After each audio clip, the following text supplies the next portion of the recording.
bavugana se keta makuru y'imisi sha makuru ni benshi arabuze oya sha sese umbona mu kigo buri munsi cyanga no kunyanga aya sha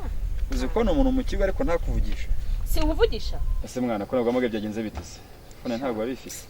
telefone yanjye ngiye ifite ikibazo ndagufata ikikupa sinzi ikibazo yagize sure ndagufata ikikupa sinzi nimba birunze kujya mu mujyi kwikoresha ntabwo hamagembana ni ikibazo ndavuga ni se umukobwa yawe bayikira kangiye kwa niwe ataba yapfiriye mu nzu ariko sha ngomba kubitekerezaho neza ko kuri amutipa ashobora kuba nkunda amutipe ni bogare ibintu by'amafaranga se oya kampitekerezeho neza sheri makuru sheri yambi nta kintu kimwe kibaho gikuru nje kumbesha n'urundi nari nkumbuye no kukureba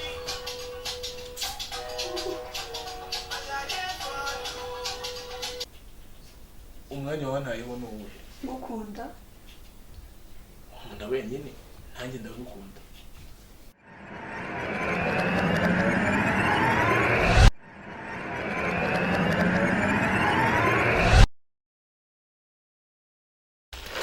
ukangasha ukangaha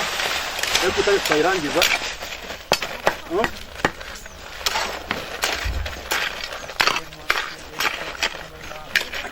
akazi nako kamenyero ni kari karisi menyera kuri kigarurira amaboko ariko tuvugisha